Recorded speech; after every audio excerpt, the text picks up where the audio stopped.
forecast guy aren't in warm, sunny Florida. We wanted to go to the North Pole. You know, Santa, the elves, reindeer. And we wound up in Alaska. That's right, Alaska. Today we're going to go on an amazing adventure. You guys know what a glacier is? Not Ice. well. It's ice, yeah, but it's a river of ice. It's always flowing. You want to see one? Yeah. Yeah. It's about a 20-minute hike. You up to it? Sky, ready? Yeah. Let's go. Come on. Okay. Some 2 million years ago, about 30% of what is now the United States was covered with glaciers.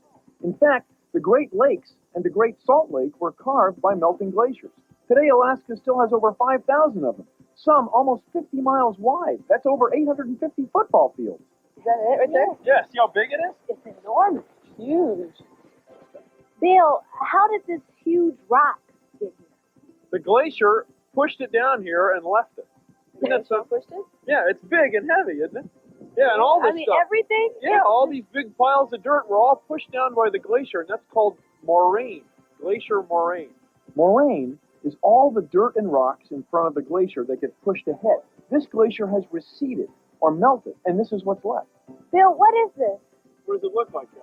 Well, it looks like stone, like marble. Yeah. Like marble. But it's actually solid ice. Look at it. What about that black section? Well, that's dust, rock that's been caught up in it. In fact, if you look closer, you can see a rock that's been embedded in there for a long, long time.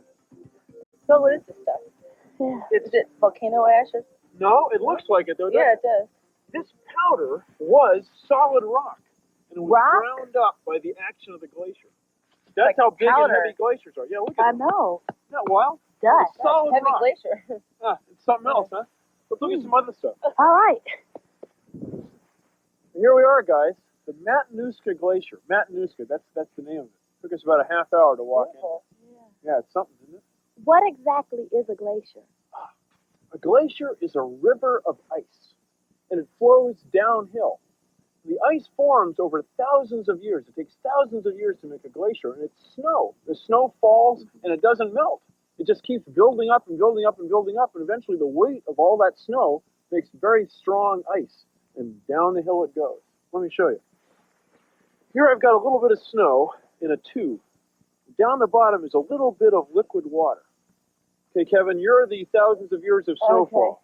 Give it a push. You're going to compress that snow. Now watch down there at the bottom. It turns clear.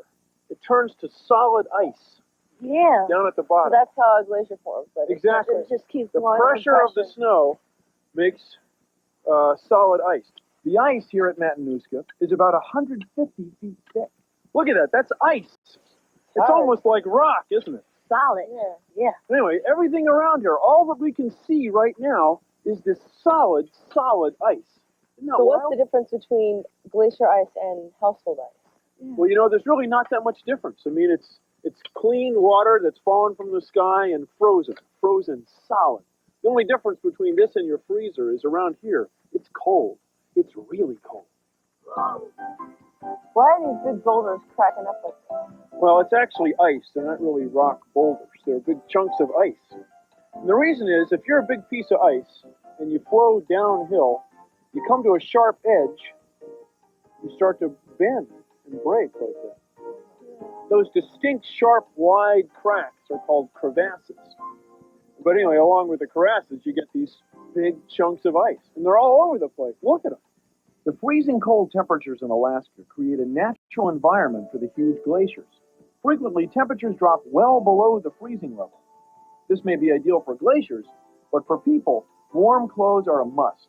And because of the deep snow, special shoes are also in order. These are weird. Yeah. Guys look good. You're wearing snowshoes. See, now what they do, they spread your weight out over a lot of snow, and then you don't sink in. So who thought of it? Well, they were designed based on a design that this guy uses right here. Take a look. This is the snowshoe hair. See, look at his feet. They spread his weight out so much that he doesn't sink into the snow, allows him to run around on the top. Isn't that wild? Yeah. So humans came along later and made these things. Smart. Pretty cool idea. Well, guys, what'd you think? Amazing. Loved it. Bill, since this is probably the closest we'll ever be to the North Pole, do you think that we could stop by and see how Santa's doing? Yeah, just a short detour on the way home. Yeah. Well, the sun's over there and north. Well, let's be out that way someplace. Can't be too far. Sure, why not? It's only 5 below zero. Bye, guys. Happy holidays. Season's greetings.